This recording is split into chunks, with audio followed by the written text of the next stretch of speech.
penjualan tanah itu.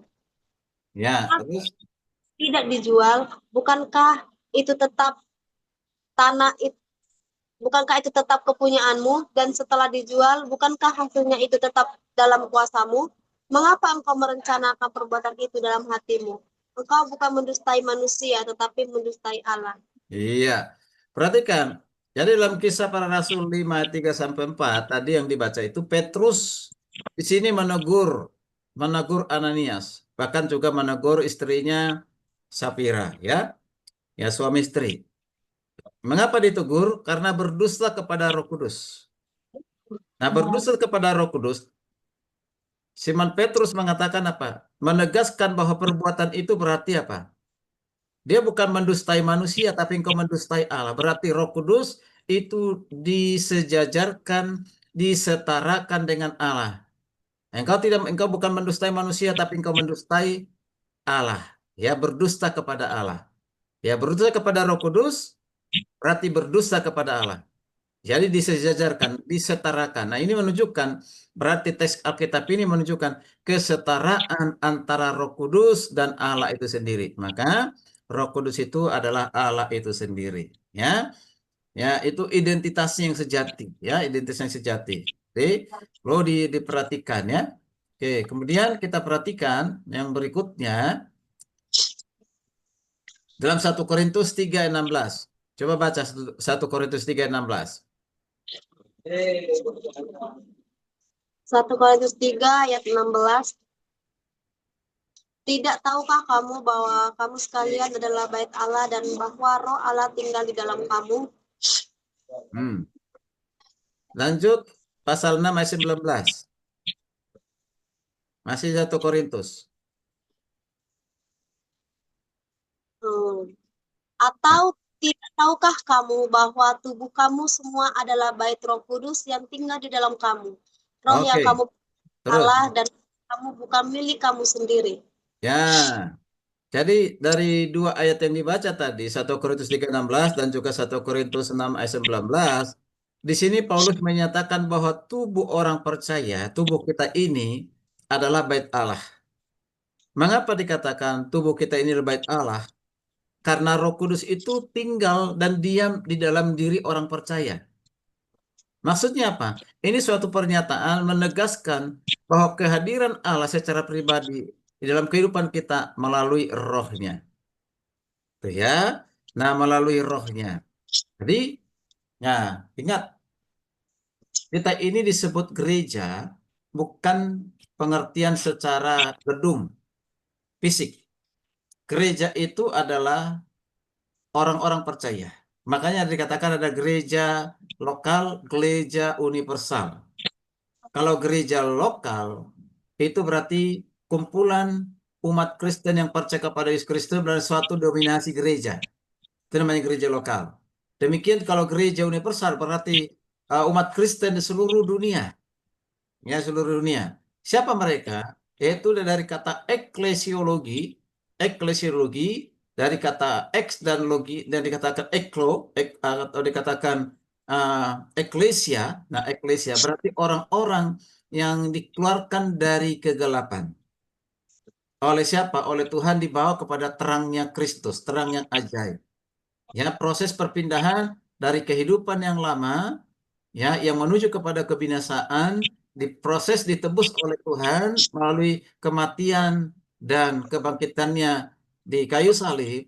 Nah, kita ini ditebus dengan darah yang mahal, yaitu dibawa keluar, ya, dibawa keluar dari kehidupan yang lama yang menuju kepada kebinasaan itu dipindahkan kepada terang yang ajaib menuju kepada kehidupan yang baru dan kehidupan yang kekal. Nah, itulah kita gereja. Orang-orang yang sudah dipanggil, ya, dipanggil oleh Kristus menjadi anak-anaknya. Ya, itulah gereja, ya. Nah, gereja. Nah, ketika kita ini disebut dengan gereja, berarti kita ini adalah bait Roh Kudus, di mana Roh Kudus tinggal di dalam kehidupan kita. Masih ingat kapan Roh Kudus tinggal dalam hidup kita? Kapan Roh Kudus tinggal dalam hidup kita? Kapan? Ketika kita percaya menerima Yesus sebagai Tuhan dan Juru Selamat. Ya, ya, itu ya. Ketika kita sudah percaya, ya nanti baca ya di satu ya, ya, Efesus Efesus 1 ayat yang ke coba baca aja baca sekarang ya. Supaya kita tahu ya bahwa Roh Kudus itu yang apa yang menolong kita mengerti firman Tuhan, Injil sehingga kita percaya. Oke, Efesus, kitab Efesus pasal 1 mulai baca coba mulai baca dari ayat yang ke-11.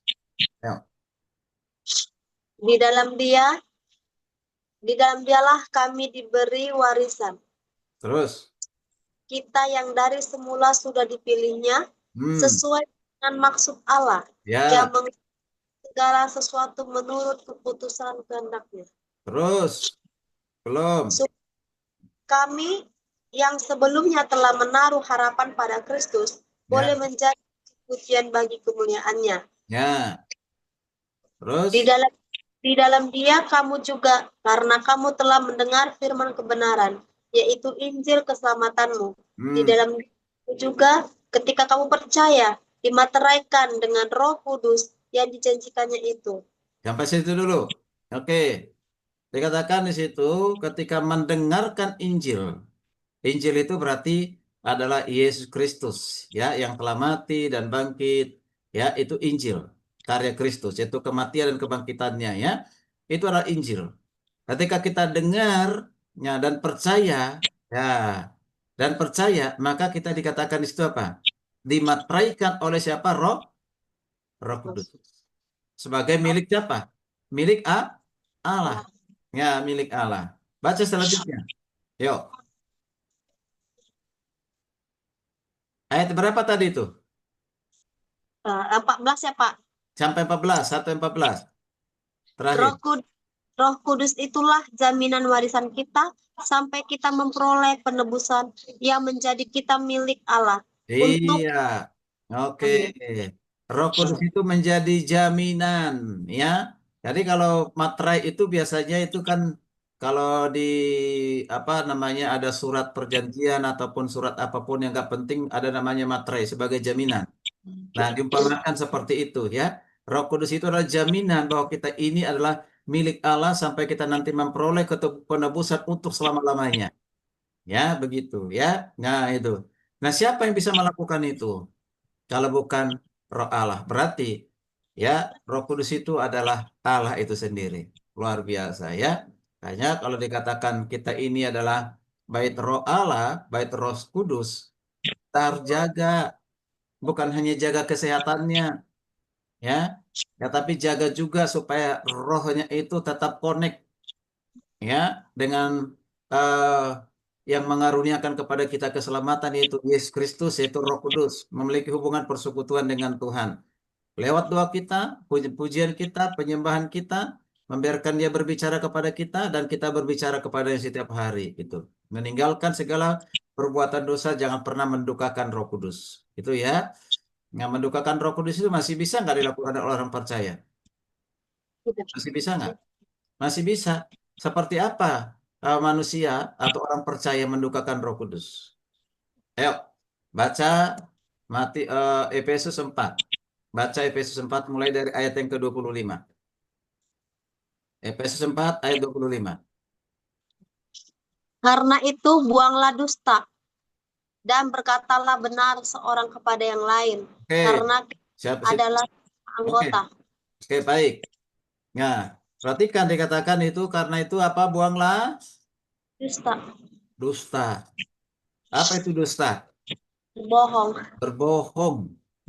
Barang siapa yang suka berbohong, maka bapaknya siapa? iblis, Iblis. Karena iblis adalah bapak dari segala pendusta. pendusta, Jadi unang margabus. Margabus itu ya bapaknya bukan si Manurung, ya kan? Nah, itu bapaknya itu si Bolis, ya. Dia bolos itu bapaknya, ya.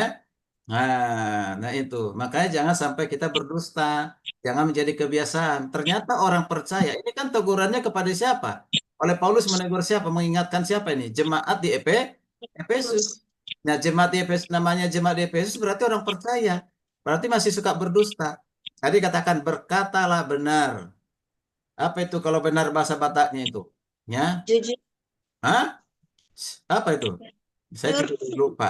sitong lagi apa itu namanya itu ya.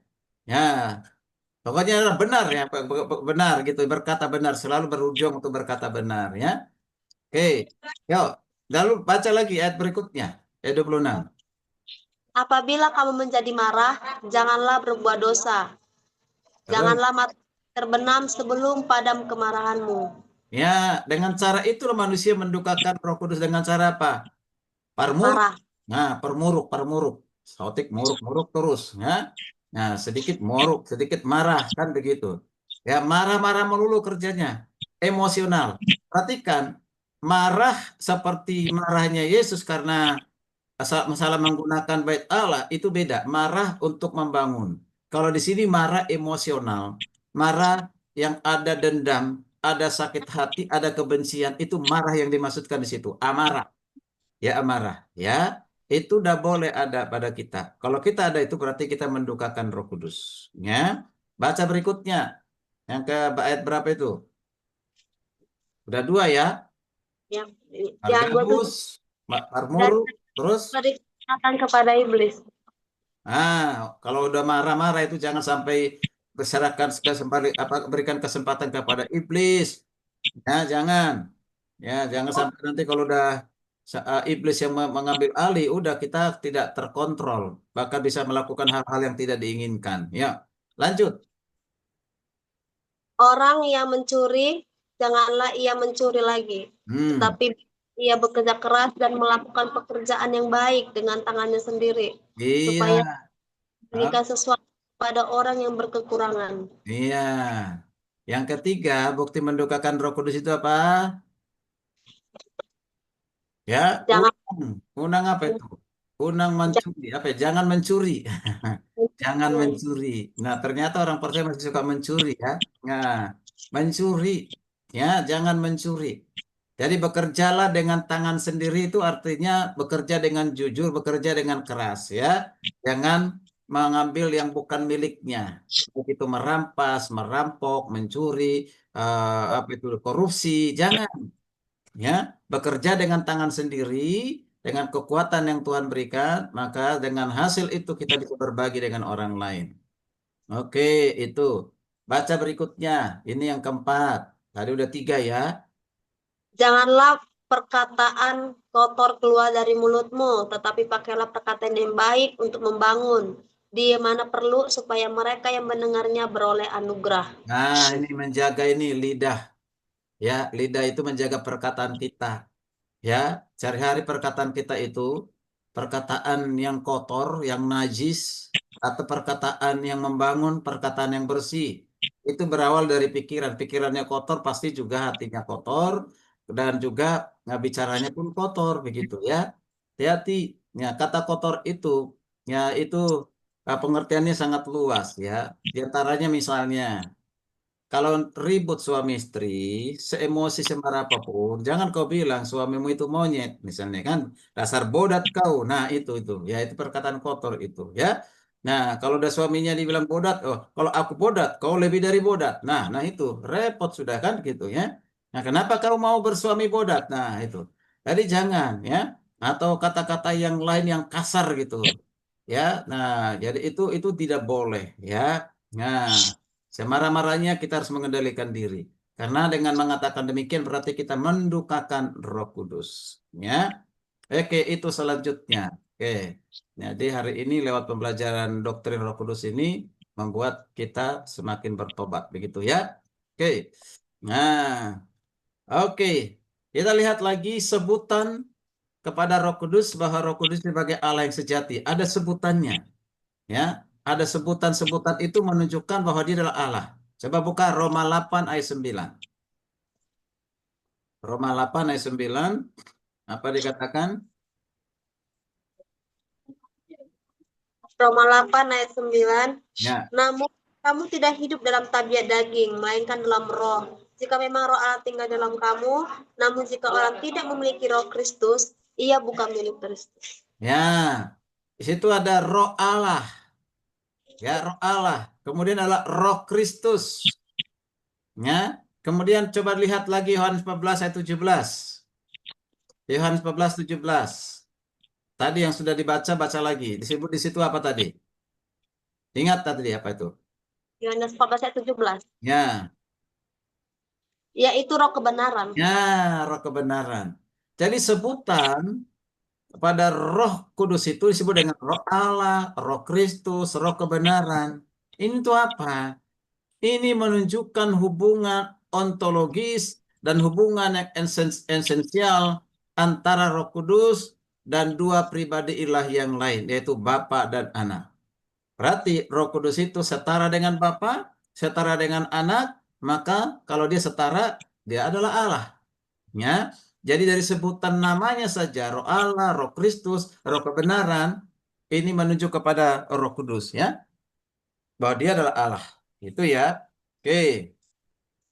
Seterusnya, kita lihat bersama-sama. Sekarang kita masuk ke atribut ilahi dari Roh Kudus, ya.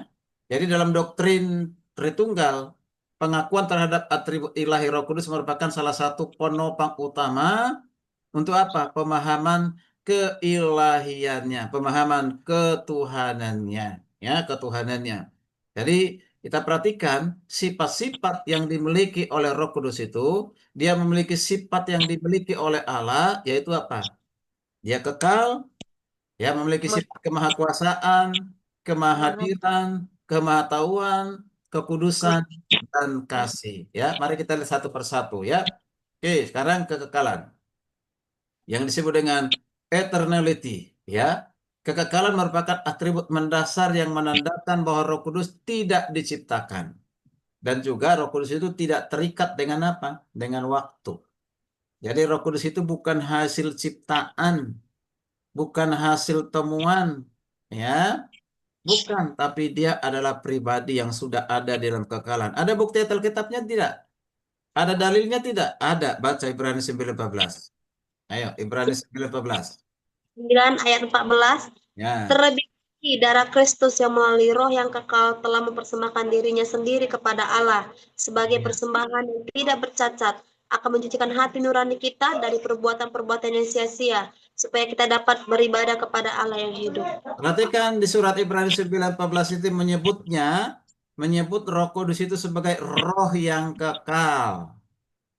Berarti ini menunjukkan eksistensi yang setara dengan Allah Bapa, yang setara dengan Anak, sama-sama memiliki roh yang kekal. Bapa itu kekal, Anak atau Yesus Kristus kekal, Roh Kudus pun kekal. Ya, nah itu menunjukkan kesetaraan. Ya, maka kita menolak yang mengatakan bahwa Roh Kudus itu ya lebih rendah daripada Yesus, lebih rendah daripada Bapa. Tentu tidak demikian, ya. Jadi itu kesetaraan dalam hal pertama kealahan. Jadi di Ibrani 11 tadi itu betapa lebihnya darah Kristus yang oleh roh yang kekal telah mempersembahkan dirinya sendiri kepada Allah. Itu roh yang kekal. Itu penting diperhatikan, roh yang kekal. Jadi kalau roh yang kekal itu berarti dia ada untuk selama-lamanya. Dan keberadaannya itu tidak ada awalnya, tidak ada akhirnya, tidak ada habisnya, ya, tidak pernah berkesudahan. Itu namanya selama-lamanya. Itulah sifat kekekalan dari Allah dimiliki oleh siapa? Dimiliki oleh Roh Kudus. Maka Roh Kudus disebut kekal. Karena Roh Kudus itu disebut kekal, maka ia adalah Allah. Paham sampai di sini? Ya. Ya. Jadi kalau dikatakan, apa bukti Roh Kudus itu adalah Allah? Tadi keberadaannya, identitasnya, sebutan-sebutan yang kepadanya. Kemudian kita lihat lagi kekekal sifat paling dasar itu adalah kekekalannya. Itu ya, ya kekekalannya. Ya. Sekarang kita lihat lagi ya pembuktian yang lain dari ayat Alkitab Kejadian 1 ayat 2 coba baca. Kejadian 1 ayat yang kedua atau dimulai baca ayat yang pertama. Kejadian 1 ayat 1 sampai 2. Pada mulanya Allah menciptakan langit dan bumi. Hmm. Bumi terbentuk dan kosong, gelap gulita meliputi samudra semesta, dan roh Allah melayang-layang di atas permukaan Oke, air. baik. Dalam peristiwa penciptaan ya, yaitu melibatkan tiga pribadi, Bapa, Anak, dan Roh Kudus. Ya, dari mana buktinya? Perhatikan kata pada mulanya dikatakan apa? Allah menciptakan. Itu ya. Jadi ini kita nggak bisa lepas dari ini. Nggak bicara tentang proper, bicara tentang kristologi. Selalu itu ada kaitannya ya. Oke. Nah, dikatakan itu di situ Allah. Nah, kata Allah bahasa Ibraninya, kata yang digunakan itu adalah Elohim. Apa? Elohim. Elohim. Elohim itu dari dua kata El atau Eloah, El atau Eloah dan Im. Apa itu El atau Eloah? Bahasa Ibrani itu adalah ada dewa atau Allah. Tapi kalau kita lihat konteksnya di sini bukan dewa, tapi adalah Allah. Ya, Allah, Eloah. Berarti itu apa? Menunjukkan keesaan Allah. Ya, Allah itu esa, hanya satu Allah.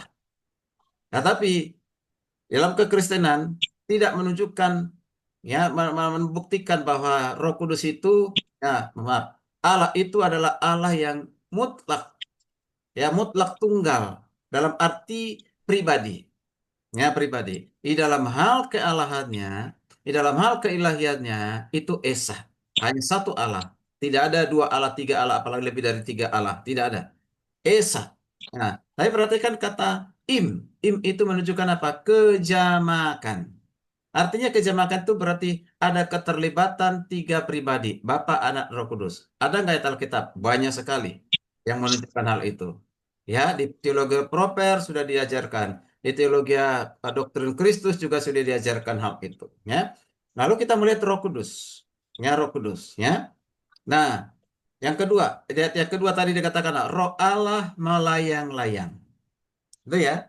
Roh Allah melayang-layang. Itu bahasa Ibraninya. Ruach Elohim. Apa?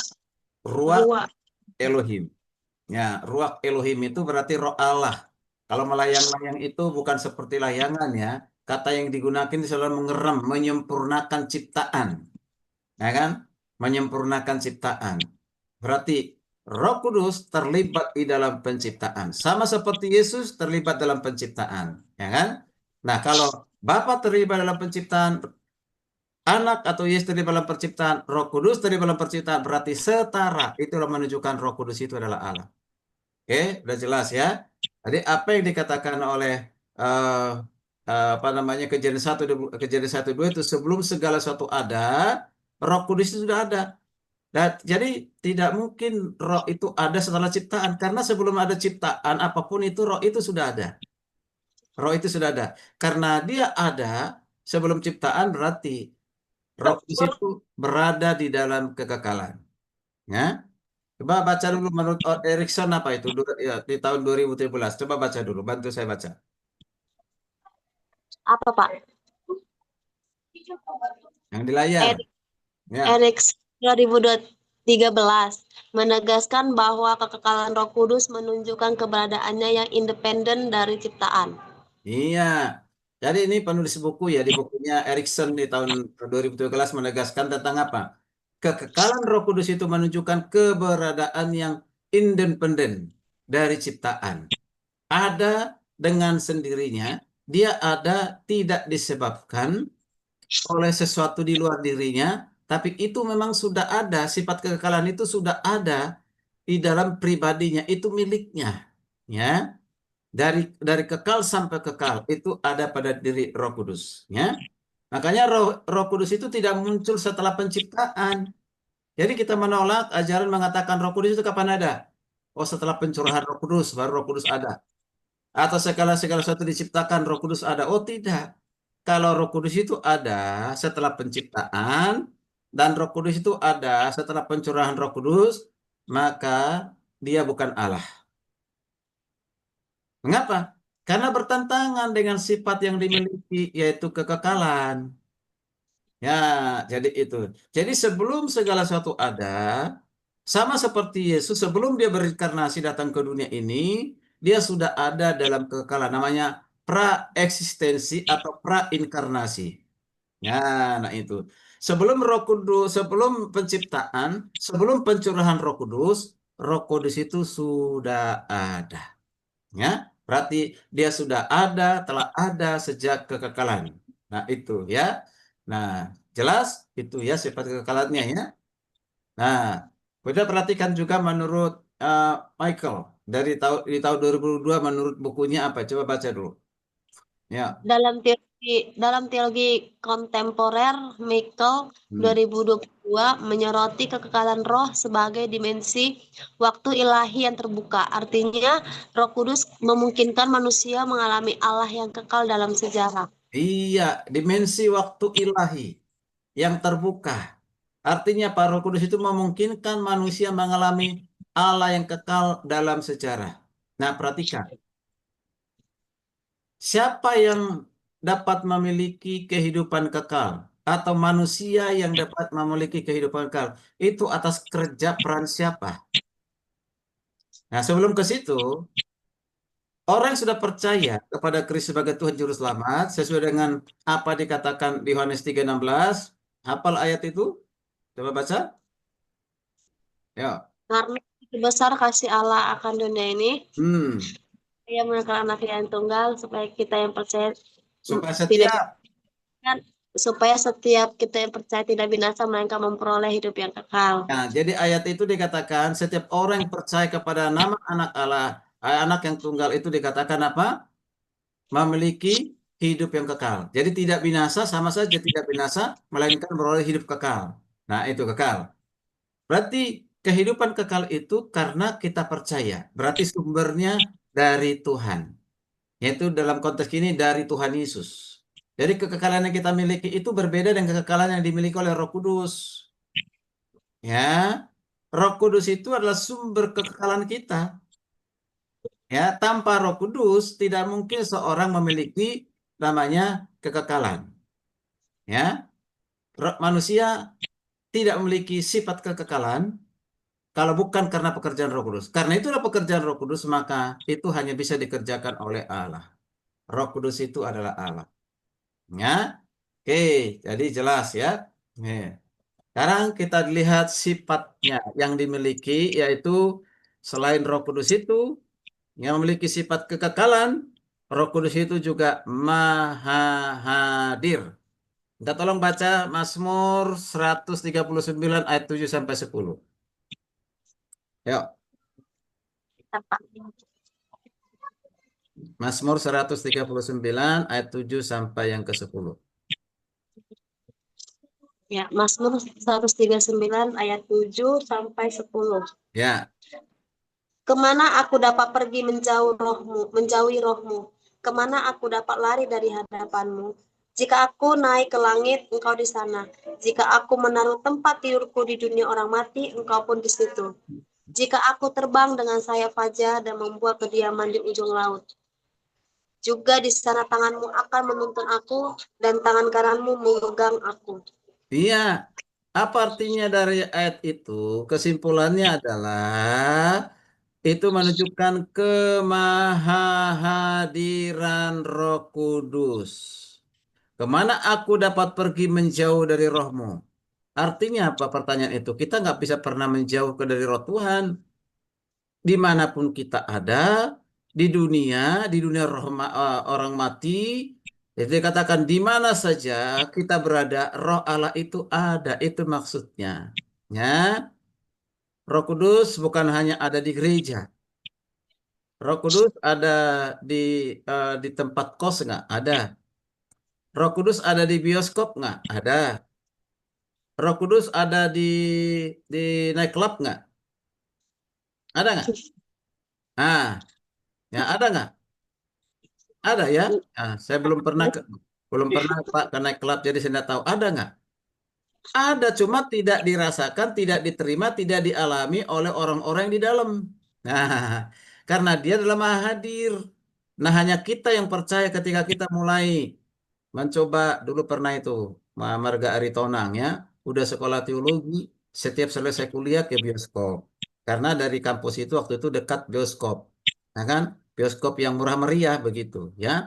Nah, sudah saya peringatkan ya, kalau sudah menyerahkan diri menjadi hamba Tuhan, jangan sering lagi menonton di bioskop, apalagi itu tidak ada kaitannya dengan rohanimu, ya kan? Itu pasti hal-hal yang duniawi. Ya, hiburan, hiburan, hiburan katanya. Ya, hiburan itu ya. Ya, apa yang terjadi? Tuhan ingatkan dia pas mau menaik tangga, tangga dari bioskop itu dia terjatuh. Terjatuh, terpleset, akhirnya kakinya cedera, hampir tidak bisa jalan. Jadi tolong oleh security pada saat itu, dia cerita ke saya, dari situ dia bertobat. Ternyata setelah dihajar baru bertobat begitu. Sebelum dihajar nggak bertobat-bertobat begitu ya. Nah itu pekerjaan siapa? Roh Kudus. Berarti Roh Kudus ada hadir di sana. Udah diingatin gitu. Ya, jadi itu. Jadi Roh Kudus itu artinya hadir di mana-mana. Ya, maka kita bernyanyi yang mungkin buat orang lain pusing ya. Yang apa stres atau salah-salah paham. Ya.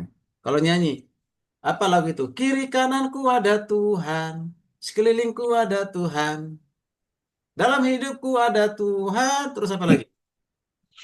Nah, tahu lagu itu? Ya kan gitu. Kiri kananku ada Tuhan, dalam hidupku ada Tuhan. Lalu kita bernyanyi, ku mau di sana saat Tuhan datang. Ya, Tuhan datang di sana. Ku mau di sini. Nah, membuat orang bingung. Ternyata Tuhannya orang Kristen itu bukan hanya tiga ya, banyak. Mengapa? Karena dikatakan kiri kananku ada Tuhan, hidupku ada Tuhan, sekelilingku ada Tuhan. Banyak banget Tuhan, berarti penyembah politisme. Nah, itu kalau nggak mengerti, tidak memahami, ya. Padahal maksudnya roh Allah itu, Tuhan itu bisa hadir di mana saja, tidak dibatasi ruang dan waktu. Itu maksudnya. Kalau enggak, contohnya begini, ya. Di kampungnya Priska itu pernah lihat itu nggak? Sumur, ya sumur yang airnya ditarik. Kalau di Tobai sana kan banyak itu, ya kan begitu. Gerek. Ya sumur ya, apa ini derek Iya. kan airnya ngambil gitu ya. Nah, nah air. Nah itu pasti banyak di setiap rumah yang belum menggunakan pam atau jepam mesin. Nah itu kalau masih dari air atau masih menggunakan sumur itu, ya kan? Iya. Ya sumur. Ada berapa sumur? Nah susah gini. Kalau di tengah malam sedang terang bulan, ya terang bulan, tahu bulan ya? Ya terang Tahu. bulan. Nah, coba ya Priska ke sumur yang di belakang rumah. Lihat ke bawah begitu ke sumur itu. Ada terang bulan nggak? Ada Nah, pantulannya. oh pindah ke tetangga lagi. Lihat, lihat ke sumur yang berbeda itu. Ada terang bulan nggak? Ada Ada. bayangannya. Pindah yang ketiga. Ada terang bulan nggak? Ada. Ada. Nah, semua sumur yang ada di kampung itu ketika dilihat terang malam, ada nggak terang bulan? Ada. Ada. Berapa ada? Berapa bulan? Ada berapa Empat. bulan? Hah? Satu-satu, cuman cahaya menerangi seluruh. Iya, itu itu ilustrasinya bahwa terangnya Kristus ataupun kehadiran Roh Allah itu bisa hadir di mana saja. Itu maksudnya, ya. Itulah sebabnya Roh Kudus itu disebut dengan Maha Hadir. Kalau Dia Maha Hadir, pada saat kita bekerja, ya harus jujur bekerja. Nah, begitu ya. Nah, itu. Jadi itu harus kita eh, lakukan begitu. Nah, itu yang dikerjakan, dilakukan oleh Roh Kudus dalam kehidupan kita. Maka kita disebut dengan takut akan Tuhan ya karena itu. Oke. Jadi Roh Kudus itu menembus seluruh ciptaan, bahkan mengisi segala sesuatu tanpa terikat oleh batas-batas materi. Itu ya. Tapi dia tidak berdiam di batu-batu ya. Nah, oke. Oke, selanjutnya ya kita masih dalam hal Roh Kudus Maha Hadir, tentu kita harus juga lihat selain sumber primernya Alkitab, tapi juga kita lihat sumber sekundernya apa dikatakan oleh penulis buku. Bantu saya baca. Yuk. Dalam teologi sistematik, Grudem Hmm. 2020 menyatakan bahwa kemahadiran Roh Kudus bukan sekedar keberadaan pasif, tetapi kehadiran aktif yang menopang, memperbarui, dan menguduskan ciptaan. Iya. Roh Kudus itu selalu aktif. Dia bukan hanya berdiam, tapi dia aktif. Baik menopang, memperbaharui kita terus-menerus di dalam Kristus, menguduskan kita, memampukan kita supaya hidup kita kudus, suci. Nah, itu pekerjaan Roh Kudus. Ya. Jadi Roh Kudus itu bukan seperti udara yang mengisi ruang gitu ya. Bukan. Melainkan Allah yang secara pribadi hadir dan juga dalam setiap tempat dia bertindak. Dia bertindak. Kalau misalnya Nah, Priska Manurung sudah mulai macam-macam gitu kan, ya sudah tidak mau setia lagi gitu misalnya kan, diingatkan oleh Roh Kudus, jangan pikir, jangan, kamu tetap setia. Nah, itu diingatkan tuh. Kalau sudah diingatkan, tetap keraskan hati. Nanti lama-lama Roh Kudus dipadamkan. Setelah dipadamkan, Roh Kudus itu mati dalam kehidupan kita. Di dalam kehidupan kita loh, kalau Roh Kudus nggak pernah mati, dia hidup selama-lamanya, ya bahaya sekali, ya. Oke, jangan sampai terjadi demikian, ya. Maka Roh Kudus itu atau disebut dengan omnipresent, ya. Dia maha hadir, ya. Jadi kemudian baca lagi yang dikatakan oleh Sanders. Lanjut. Standar 2021 menambahkan bahwa roh adalah bentuk partisipasi Allah dalam ciptaan tanpa kehilangan transendensinya. Ya, jadi menurut Sanders itu kemahahadiran roh itu adalah bentuk partisipasi Allah dalam ciptaan tanpa kehilangan transendensi. Ya, itu. Jadi dia bisa hadir kapanpun, dimanapun. Ya, bukan berarti dia dikatakan meninggalkan ya sifat kepribadian. Bisa hadir kapanpun, dimanapun. Ya, oke. Kita melihat dia ada eh, di dalam setiap waktu, dalam setiap keadaan. Dia selalu hadir, dia selalu ada. Ya, oke. Jadi melalui Roh Kudus, Allah hadir dalam sejarah manusia tanpa menjadi bagian dari ciptaan itu sendiri, ya, sebuah misteri persekutuan antara yang imanen dan juga yang transenden, ya. Nah, disitulah Roh Kudus itu dikatakan maha hadir, ya, ya. Jadi implikasinya bagi gereja apa? Bahwa dimanapun orang percaya berada, mereka, Mereka tidak iya, lanjut, tidak pernah. terpisah dari hadirat Allah. Oke, dimanapun kita berada, ya, Roh Kudus itu selalu ada di dalam hidup kita, menyertai kita.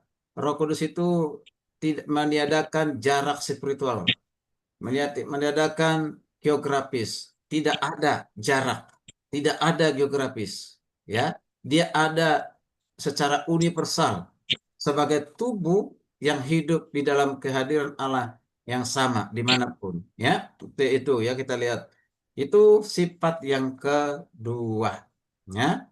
Masih ingat tadi sifat yang pertama kekal, sifat yang kedua adalah maha hadir atau omnipresent. Sekarang yang ketiga, sifat yang memiliki oleh Roh Kudus membuktikan dia adalah Allah, yaitu maha tahu, omniscience, ya, maha tahu. Jadi Roh Kudus itu memiliki pengetahuannya kapan? Ya, kapan dia punya pengetahuan? Itu bukan karena dipelajari seperti kita belajar hari ini kan? Nah, itu kan. Ya, pengetahuan itu sudah ada di dalam kekekalan. Bahkan pengetahuannya itu sempurna kalau pengetahuan kita itu tidak sempurna. Pengetahuan kita itu bukan mutlak. Pengetahuan yang kita miliki itu karena kita belajar, karena kita mendengar, ya, karena kita tekun membaca, maka kita punya pengetahuan. Tapi Roh Kudus berbeda. Pengetahuan itu memang dari sejak semula, sejak ada pribadi itu, pengetahuan itu sudah ada padanya. Dan bukan hanya ada padanya, juga sempurna. Ya, coba baca 1 Korintus 2.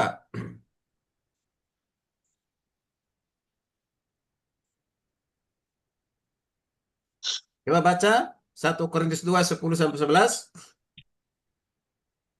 Kepada kita Allah telah menyatakan oleh roh, sebab roh menyelidiki segala sesuatu, bahkan hal-hal yang tersembunyi dalam diri Allah. Siapa di antara manusia yang tahu apa yang terdapat di dalam diri manusia selain roh manusia itu sendiri yang ada di dalam dia? Demikian pula lah, tidak ada orang yang tahu apa yang terdapat di dalam diri Allah selain roh Allah. Oke, perhatikan nih. Roh itu dikatakan menyelidiki segala sesuatu. Bahkan hal-hal yang tersembunyi dari Allah. Kita tahu nggak apa yang di hati Allah sekarang ini? Kita nggak tahu. Itu tersembunyi bagi kita.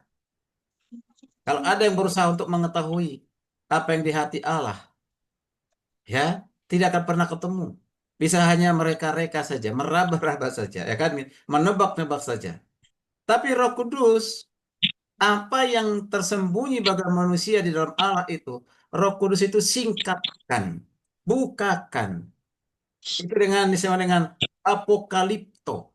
Tadinya tersembunyi bagi manusia, tapi dibukakan oleh Allah sendiri melalui pekerjaan Roh Kudus. Jadi apa yang di hati Allah yang mengetahui Allah sendiri, yaitu Roh Kudus. Nah, yang di hatinya Priska sekarang ini saya tidak tahu apa yang dipikirkan. Atau hanya bisa menebak, Pak, ya udah saatnya istirahat, Pak. Udah lewat 1 jam lebih. Nah, itu saya menebak, benar atau tidak saya nggak tahu. Kan? Nah itu kan gitu ya. Ya, atau mungkin mengatakan, ternyata Bapak dosen saya ini ganteng banget. Saya nggak tahu. Nah, ya kan? Nah, saya hanya bisa menebak gitu. Ya kan gitu ya. Nah itu. Itu hanya nebak. Itu bisa benar, bisa salah. Tapi yang tahu persis adalah Priska sendiri. Nah itu. Lalu hubungannya dengan Roh Kudus, yang tahu di hatinya Priska dan yang tahu di hati saya, bukan istri, bukan suami, bukan orang lain, tetapi adalah Roh Kudus. Dia menyelidiki sampai yang paling dalam. Ya, seperti apa keadaan kita. Makanya bilang Roh Kudus itu tidak bisa dibohongi. Jangan didustai.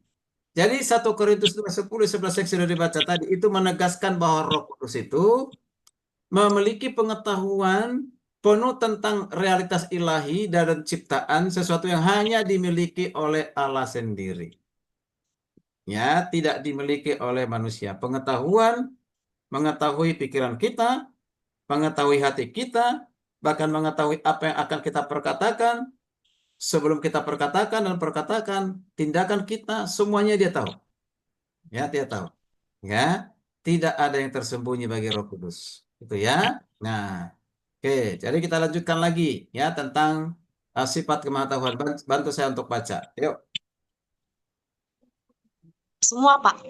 Ya, satu-satu lah ya. Atau semua juga langsung apa-apa. Yuk. Roh Kudus Maha Tahu. Dalam kerangka teologi Injili, kemahatauan Roh Kudus menunjukkan peran epistemologis dalam wahyu. Terus. Voger 2023 menafsirkan Roh Kudus sebagai agen hermeneutik ilahi yang menyampaikan kebenaran Allah kepada manusia. Roh tidak hanya mengetahui seluruh isi hati Allah, tetapi juga menyingkapkan dan mengaktualisasikannya dalam pemahaman manusia. Nah, perhatikan nih. Jadi Roh Kudus itu menolong kita memahami siapa Allah, menuntun kita untuk mengerti Allah melalui firman-Nya. Nah, makanya Roh Kudus yang Maha Tahu itu yang disebut dengan agen hermeneutik ilahi atau menafsirkan hal-hal yang tersembunyi bagi kita yang dimiliki oleh Allah itu dikerjakan oleh Roh Kudus. Dari yang tidak mengerti menjadi mengerti, tadi yang tidak tahu menjadi tahu. Itu pekerjaan Roh Kudus. Ya, jadi seluruh isi hati Allah itu ada di dalam Roh Kudus lalu disampaikan kepada kita, disingkapkan atau dikatakan tadi mengaktualisasikan dalam pemahaman manusia menurut pemahaman kita. Ya, makanya pemahaman kita itu yang terbatas itu ada yang menolong kita yaitu Roh Kudus. Makanya Roh Kudus itu harus kita alami dalam kehidupan kita. Hari Rabu lalu saya mengikuti wisuda ya dari sekolah teologi, seminari teologi yang pusatnya di Florida ya. Nah, Great Commission Teologi Internasional gitu ya, seminari teologi maksudnya. Itu singkat dengan GESIT gitu ya. Nah, di orasinya dikatakan akademisi yang baik itu adalah akademisi yang mengalami Roh Kudus. Jadi jangan hanya sebagai pengetahuan, jangan hanya sebagai ilmu. Kalau itu hanya sebagai ilmu pengetahuan, maka itu retorika dan tidak berdampak apa-apa. Mengapa demikian? Roh karena apa? Roh Kudus yang mengilhamkan kebenaran, maka kita pun harus mengerti kebenaran yang diilhamkan oleh Roh Kudus dengan pertolongan Roh Kudus karena dia mengilhamkan. Nah, kalau belajar teologi, berarti kita harus melibatkan juga Roh Kudus supaya kita bisa memahaminya. Karena Roh Kudus itu dikatakan maha tahu, dia lebih tahu dari kita. Itu ya. Nah, jadi nanti sarjana-sarjana teologi itu jangan hanya akademisi tapi juga harus mengalami Roh Kudus di dalam kehidupannya. Yuk lanjut. Ya, Mike Red. Apa dikatakan Mike Red? Silakan. Maikret 2002 menambahkan bahwa kemahatuan Roh Kudus juga menjelaskan kemampuannya membimbing gereja dalam segala kebenaran. Yohanes 16 ayat 13. Dengan kata lain, Roh Sampai di Kudus situ dulu. bukan Sampai di situ. Jadi di sini dikatakan Mike Red ini apa? Kemahatahuan Roh Kudus itu menjelaskan kemampuannya untuk apa? Membimbing gereja dalam segala kebenaran. Tadi sudah dibaca. Coba baca dulu Yohanes 16:13. Baca, ya. Ya. Jadi Roh Kudus itu bukan saja pemilik kebenaran yang mengilhamkan kebenaran, tapi juga membimbing kita kepada kebenaran, bahkan segala kebenaran. Silakan baca. Namun apabila ia datang, yaitu roh kebenaran, ia akan memimpin kamu ke dalam seluruh kebenaran. Ia tidak akan berkata-kata dari dirinya sendiri, tetapi segala sesuatu yang didengarnya itulah yang akan dikatakannya. Dan Ya, ia oke. kepadamu yang akan datang. Oke. Jadi kita perhatikan di sini, Roh Kudus itu ya punya kemampuan ya membimbing kita orang-orang percaya supaya kita ini tahu kebenaran, mengerti kebenaran, hidup di dalam kebenaran. Itu hanya pekerjaan Roh Kudus. Kalau bukan pekerjaan Roh Kudus, tidak mungkin orang bisa hidup kebenaran itu. Makanya di dunia ini lebih banyak kita lihat orang yang lebih suka berdusta, berbohong, manipulasi, ya kan? Nah, ya, itu mengapa? Karena belum ada Roh Kudus dalam kehidupan. Sebaik apapun orang tanpa Roh Kudus, tetap ada di dalam dirinya satu kemunafikan yang mungkin orang lain tidak tahu. Ya, hanya dia dan Tuhan yang tahu. Jadi dengan kata lain, Roh Kudus itu bukan sekedar pengingat firman Tuhan masa lalu, bukan.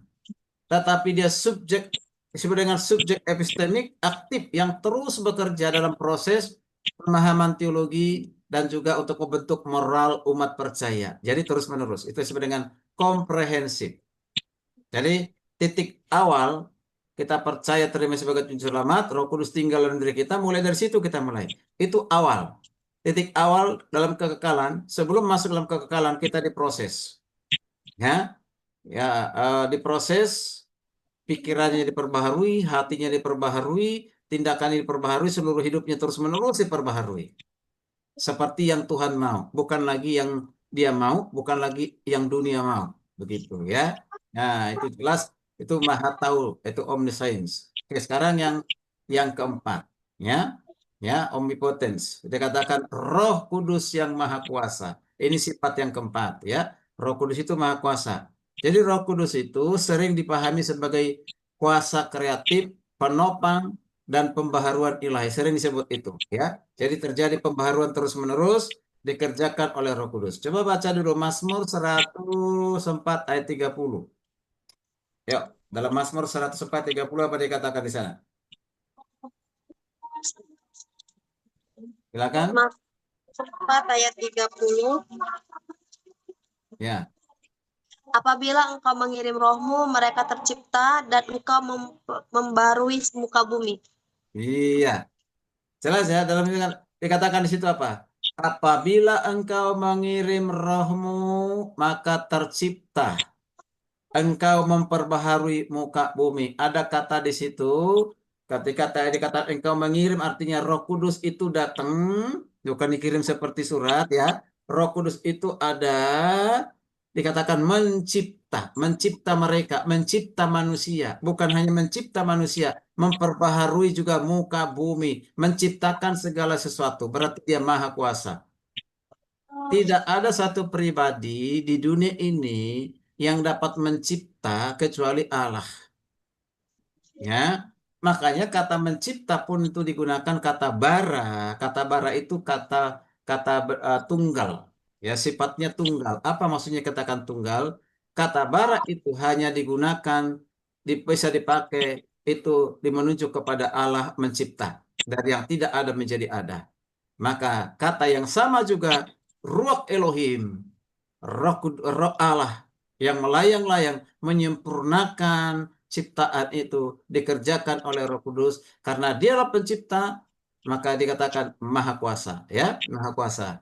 Oke, akan perbaharui bumi itu juga Roh Kudus. Jadi di sini jangan jelas Roh Kudus tidak hanya berperan dalam penciptaan pertama, tidak, tetapi juga dalam penciptaan baru, yaitu apa? Ya, ciptaan baru itu ya kita, 2 Korintus 5:17. Coba baca 2 Korintus 5:17.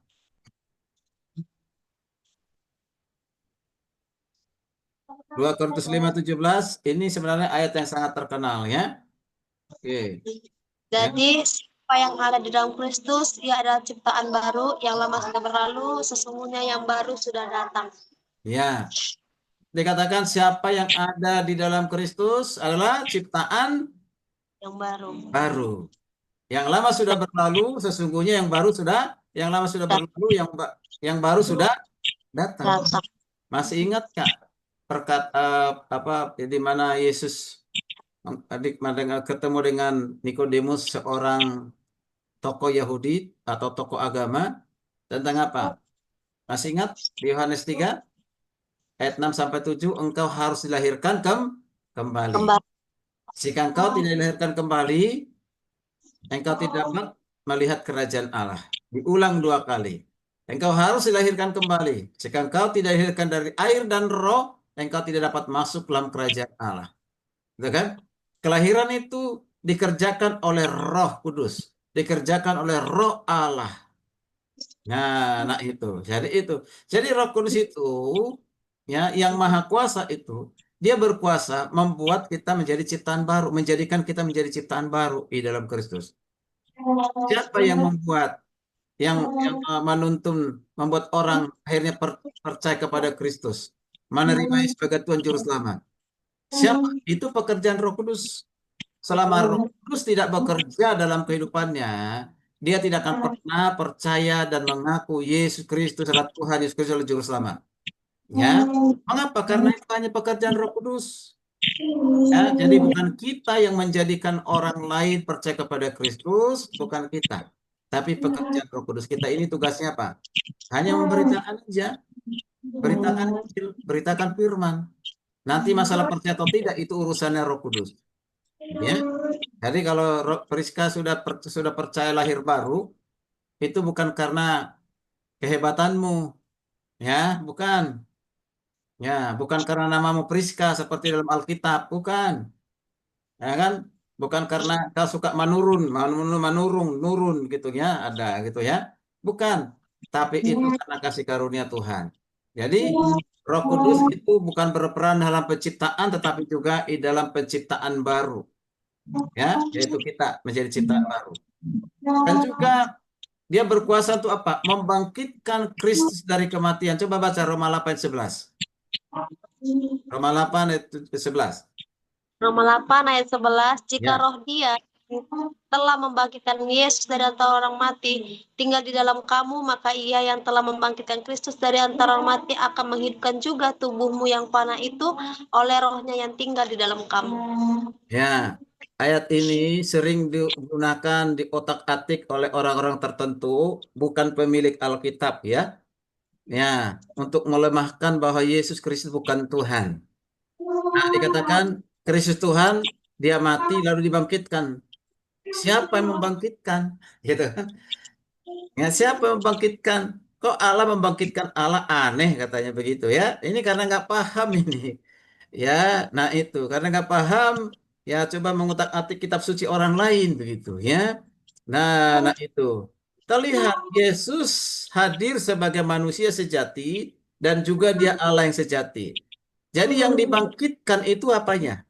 Apa Allahnya atau roh atau tubuhnya? Tubuhnya atau rohnya yang dibangkitkan? Ketika, Roh, Hah? roh Pak. Ketika Yesus mati yang dibangkitkan apa? Rohnya. Masa rohnya yang dibangkitkan? Mana bisa roh dibangkitkan? Ya, baca lagi pelan-pelan, baca, yuk, baca. Roma 8:11 itu pelan-pelan. Nah, kalau saya bilang berhenti, berhenti. Oke. Jika roh dia yang telah membangkitkan Yesus dari antara orang mati Ya, tinggal di sampai di kamu, situ. Sampai di situ dulu. Dikatakan roh dia yang membangkitkan siapa di situ? Membangkitkan siapa? Yesus. Dia antara orang mati. Nah, dibangkitkan dari antara orang mati. Siapa yang dibangkitkan dari antara orang mati itu di situ? Siapa? Yesus. Iya, Yesus sebagai apa yang dibangkitkan di situ? Tubuhnya, ya? Ya tubuhnya yang mati itu sebagai apa tuh? Manusia, manusia. manusia. Ya, karena kan kalau roh Allah itu roh kan tidak punya tubuh. Artinya, paham? Nah, jadi Yesus sebagai manusia sejati yang telah mati itu tubuh itu dibangkitkan.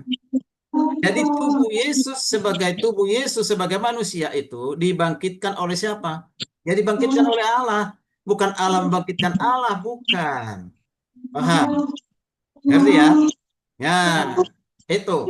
Lalu berikutnya, nah, roh yang sama juga nanti yang membangkitkan orang-orang percaya yang sudah mati di dalam Kristus. Artinya orang-orang yang sudah percaya kepada Kristus dan setelah mereka adalah orang-orang yang sudah mati, mereka sudah beriman kepada Yesus dalam kehidupannya, nanti akan dibangkitkan oleh Roh Kudus seperti tubuhnya Yesus sebagai manusia telah dibangkitkan oleh Allah dengan hal yang sama juga akan dilakukan bagi kita yang percaya. Nah, jadi kalau opung kita, opung doli, opung boru, namboru, amang boru, ya, tulang, natulang, oma, atau siapapun yang sudah meninggal, kalau mereka sudah percaya kepada Kristus, nanti tubuhnya itu dibangkitkan oleh Roh Kudus diberikan tubuh kemuliaan. Tubuh yang tidak akan pernah mati lagi, ya. Itu, tubuh yang tidak pernah sakit lagi, begitu ya. Ya, dan tubuh itu tidak ada lagi keinginan ingin kawin, ya kan begitu ya. Nah, ingin menikah, tidak ada lagi itu. Beda dengan ajaran orang lain kan. Nah, di surga nanti pikirannya mau menikah melulu, kawin melulu. Nah, gitu kan. Kalau sekarang di dunia suka mau seperti itu ya, ya itu hawa nafsu itu. Masa hawa nafsu lagi ada di surga? Ya, karena Yesus mengatakan sama seperti malaikat, tidak kawin dan tidak dikawinkan ketika kita sudah di surga. Ya, gitu ya. Oke, jelas ya.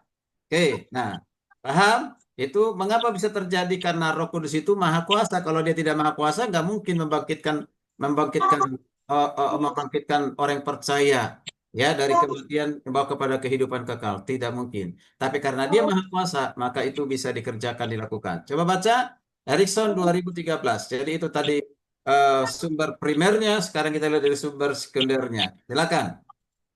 Erikson 2013 menegaskan bahwa kemahakuasaan roh tidak dapat dipisahkan dari kuasa Bapa dan Anak. Oke, Dalam terus dalam lanjut. karya penebusan,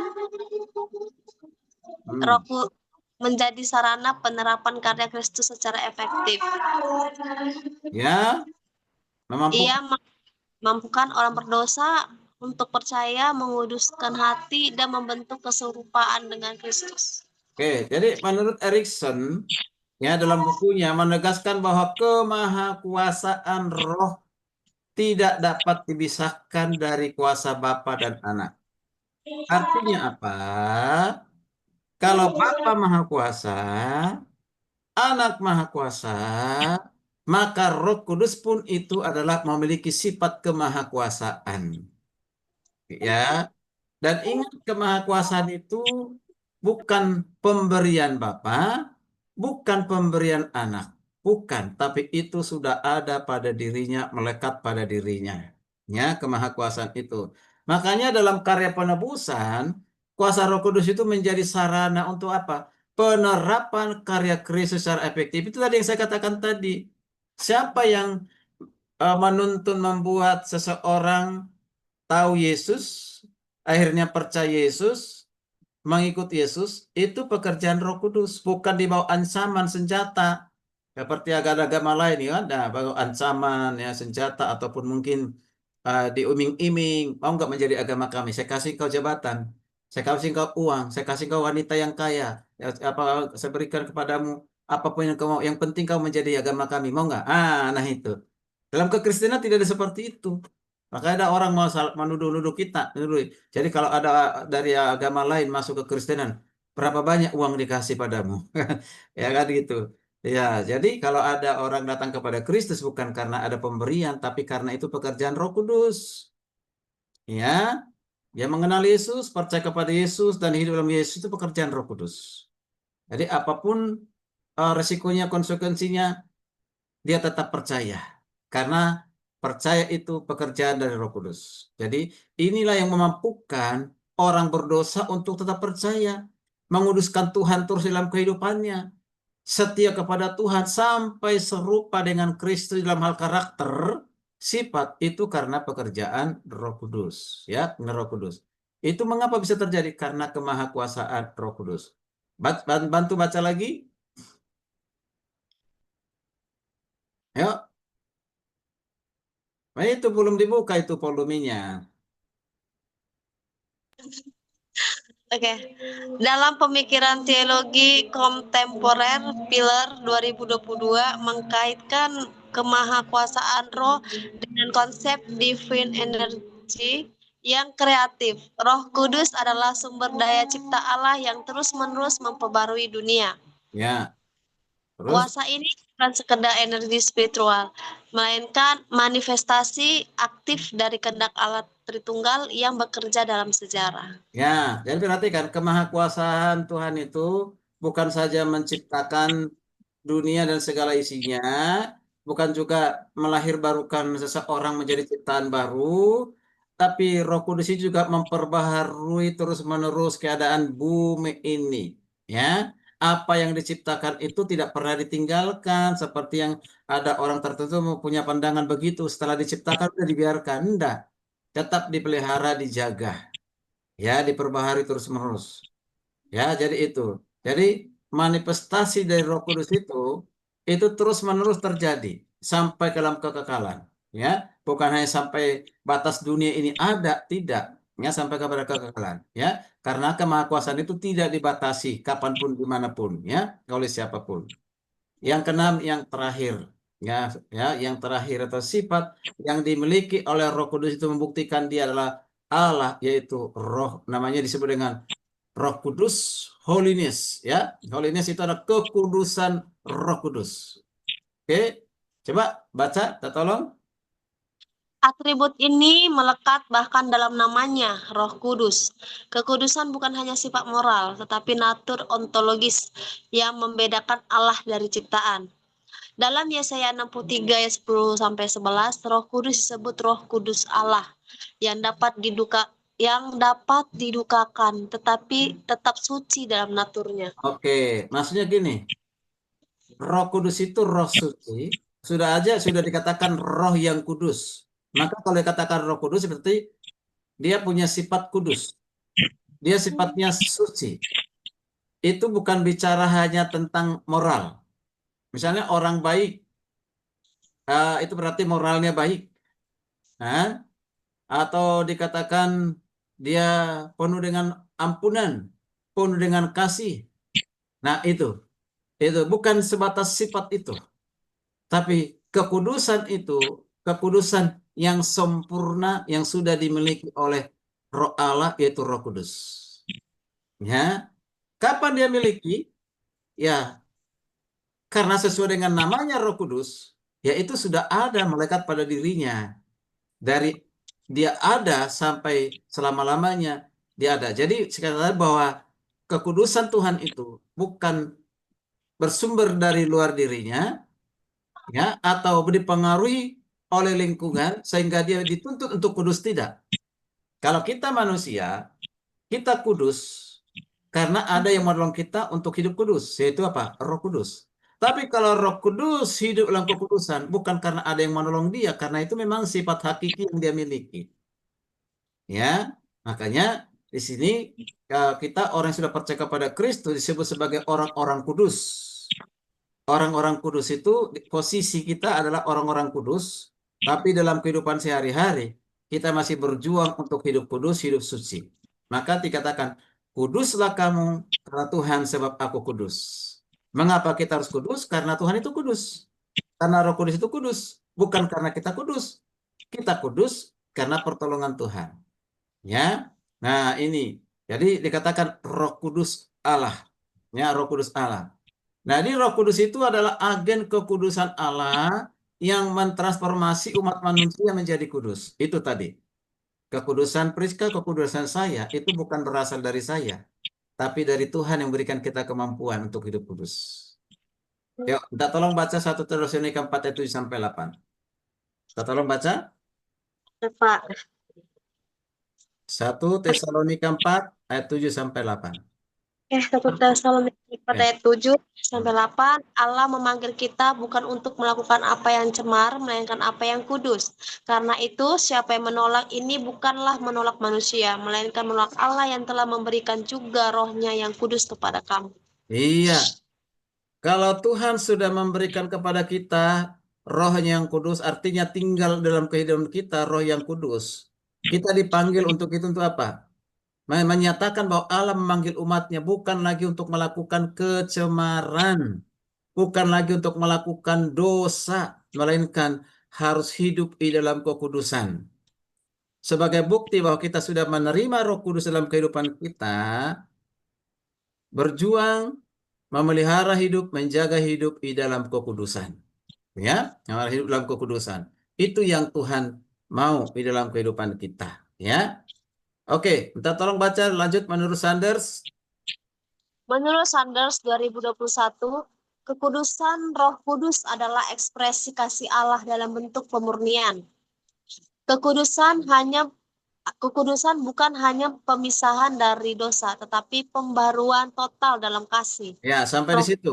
Sampai di situ loh. Jadi kekudusan Roh Kudus itu adalah ekspresi kasih Allah di dalam bentuk pemurnian. Jadi kalau kudus, maka itu adalah satu ekspresi menunjukkan Allah itu kasih. Jadi kekudusan ini bukan hanya memisahkan kita dari dosa, tetapi pembaharuan total yang dikerjakan oleh Roh Kudus. Bahkan Roh Kuduslah yang mengaruniakan kasih kepada kita. Coba baca dulu Roma 5 ayat 5 kalau nggak salah. Ayo, Roma 5 ayat 5. Roma 5 ayat 5. Ya, Pengharapan tidak mengecewakan karena kasih Allah telah dicurahkan ke dalam hati kita oleh Roh Kudus yang telah dikaruniakan kepada kita. ya. Siapa yang mencurahkan mengaruniakan Roh Kudus kepada kita? Apa namanya? Kasih kepada kita? Roh Kudus. Ya, jadi kalau kita hidup di dalam kasih bukan karena dunia, bukan karena supaya diberi, bukan supaya diakui, supaya dihormati, bukan. Karena itu sifat yang telah kita miliki, maka kita hidup dalam kasih diwujudkan dengan memberi dan berkorban. Jadi Roh Kudus itu bukan sekedar teladan moral, tetapi kuasa yang membuat kita hidup hidup kudus. Ya, hidup kudus, berjuang hidup kudus. Dengan demikian kekudusan Roh Kudus menunjukkan bahwa Ia adalah Allah sejati. Mengapa? Karena hanya Allah yang suci yang dapat menguduskan, ya. Nah itu ya. Jadi itu yang kita lihat sudah ada 6 ya sifat yang menunjukkan membuktikan Roh Kudus itu adalah Allah atau bukti-bukti kealahan dari Roh Kudus. Nanti akan kita lanjutkan lagi berikutnya. Nanti sifat-sifat yang berikutnya dan juga dihubungkan dengan gereja dan kehidupan orang percaya. Kan 3 kali pertemuan ya? Betul ya? Iya, Papa. Oke, sekarang ini masih ada 10 menit ya. Kita mulai tadi jam berapa?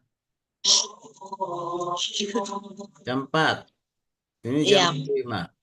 Jam 5. Seharusnya berakhir jam berapa?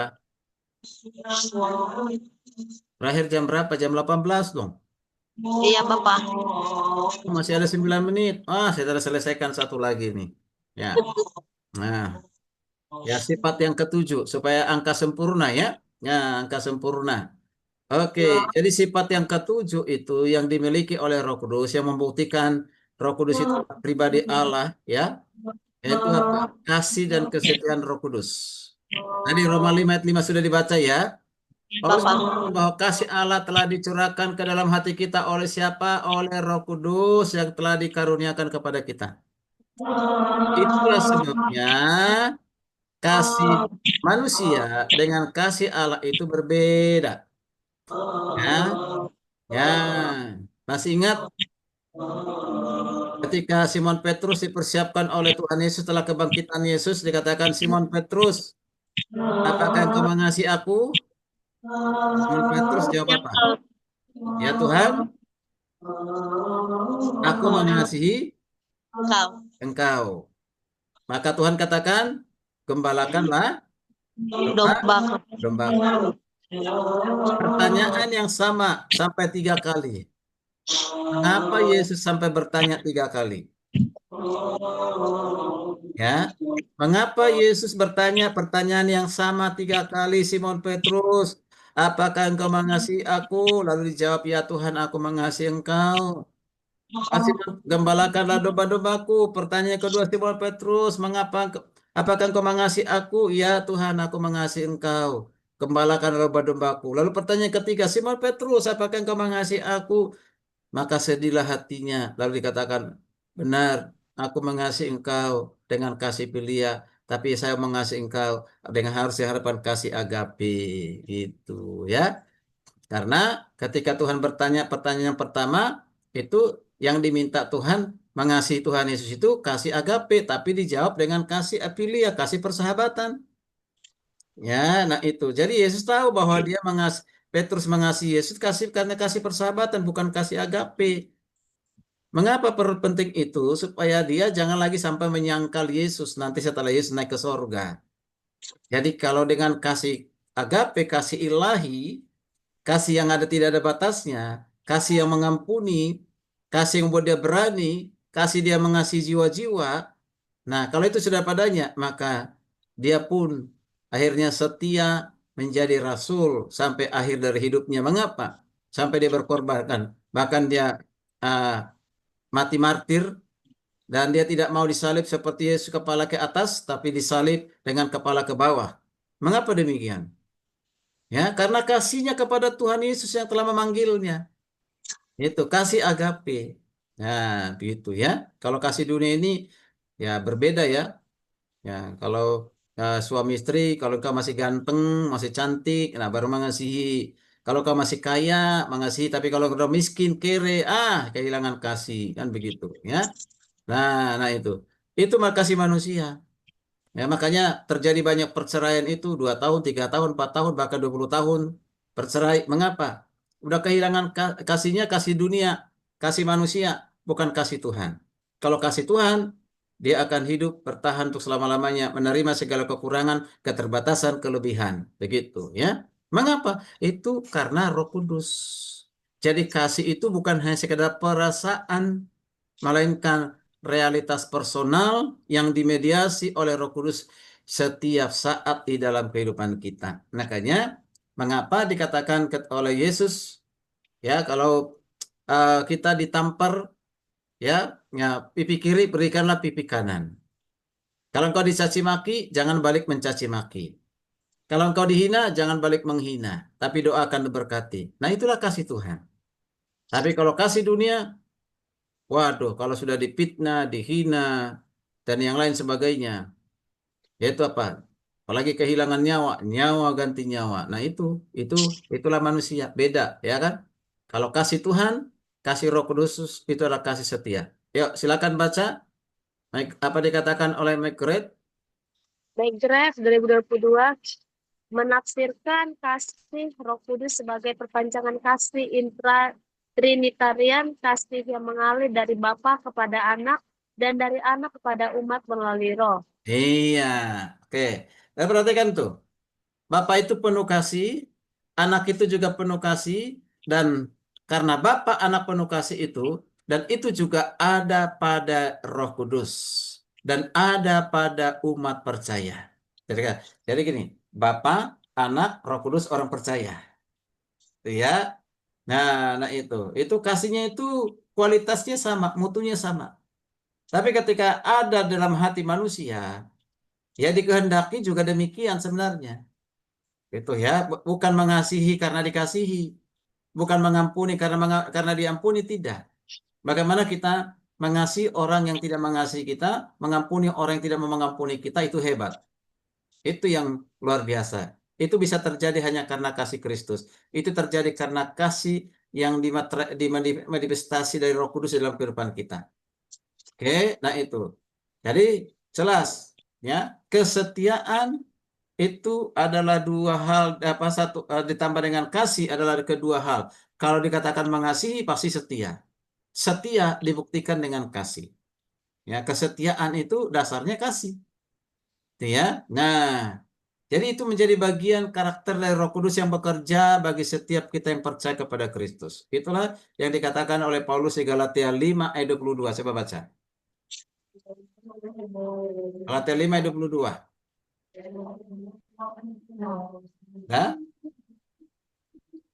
Namun buah roh ialah kasih, sukacita, damai sejahtera, kesabaran, kemurahan, kebaikan, kesetiaan.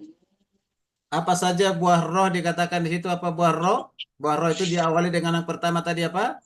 Kasih. Kasih. Nah, kalau kasih sudah ada, ya itu kasih ilahi, kasih agape, maka yang lain-lain itu pasti itu. Apa tadi yang kedua? Apa kedua tadi setelah kasih? Kasih, sukacita. Ya, kalau orang sudah hidup dalam kasih Kristus pasti sukacita. Oke, yang kedua, yang ketiga, Damai sejahtera. ya orang yang sudah hidup dalam kasih ilahi pasti damai sejahtera hidupnya. Terus, Kesabaran. ya dia pasti sabar kalau dia sudah hidup dalam kasih. Terus, Kemurahan. kemurahan. Terus apa lagi? Bermurah hati. Kebaikan. Ya, nah itu ya. Terus, Mbak, dikatakan apa? Kesetiaan. Kesetiaan dan seterusnya. Jadi itu ini manifestasi dari kasih semua itu. Sukacita, damai sejahtera, sabar, bermurah hati, penguasaan diri. Nah itu semua manifestasi dari kasih. Ya, hebat nggak? Itu luar biasa. Kalau itu ada pada, pada orang percaya, aduh aman deh, tidak ada kemunafikan, tidak ada kepura-puraan, ya kan begitu ya. Oke, jadi kita lanjutkan lagi minggu depan yang lainnya ya. Cukup sampai di sini dulu. Oke, saya pun harus persiapan khotbah untuk minggu besok. Demikian juga yang ada di TikTok. Sampai ketemu lagi nanti. Ya, di waktu kesempatan yang ada. Maaf, saya tidak bisa jawab pertanyaannya. Ada pertanyaan yang aneh-aneh itu. Ya, makanya jangan utak-atik Alkitabnya Kristen. Jangan ya. Kami pun tidak mau mengutak-atik kitab suci kalian. Tidak, usah nanti salah gitu ya. Oke, tapi kalau ingin tulus bertanya, kita akan jawab gitu. Tapi kalau hanya ingin menjelekkan, menjatuhkan, nah, I'm sorry. Tidak kita jawab dengan hal seperti itu. Tapi firman Tuhan sudah sangat jelas tadi ya. Baik, terima kasih untuk perhatiannya. Tuhan memberkati. Shalom. Kedua, Pak. Ya, Nggak berdoa, Bapak. saya ini ngomong kepada yang nonton di TikTok. Oh, soalnya ini hujan, nggak dengar juga, Pak. Ya, Nggak kan saya sambil putar TikTok ini ada 131 orang yang menonton itu melirik tadi banyak pertanyaan aneh-aneh ya.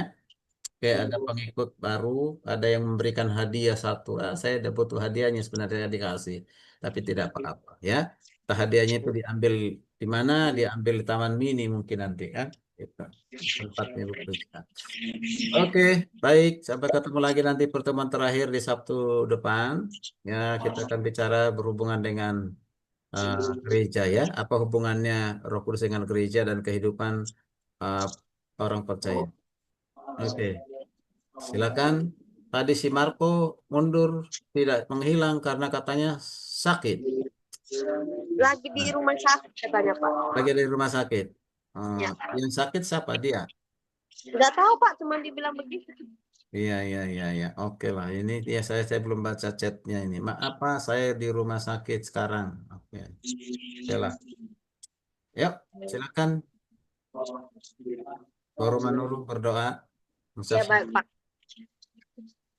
Terima kasih ya Bapak buat kebaikan Tuhan, buat penyertaan Tuhan di dalam hidup kami. Kami telah Amin. Tuhan menutup bulan kami ini Tuhan. Terima kasih Tuhan buat bimbingan dari Bapak dosen, Bapak Aldo Tuhan telah memberikan materi tentang Roh Kudus dan gereja kepada hambamu Tuhan. Biar Tuhan apapun yang disampaikan oleh hambamu, Bapak Aldo dapat aku cerna, aku terima, dan aku aplikasikan di dalam kehidupanku. Terima kasih ya Bapak. Kami serahkan hidup kami ke dalam tangan Tuhan. Aku serahkan Bapak dosenku, Bapak Aldo ke dalam tangan Tuhan. Haleluya. Amin. Amin. Oke, selamat sore Tuhan berkati. Selamat beribadah besok di gereja masing-masing. Wah, ini sudah pasti. Ya, Ya salam kan? buat semuanya, salam.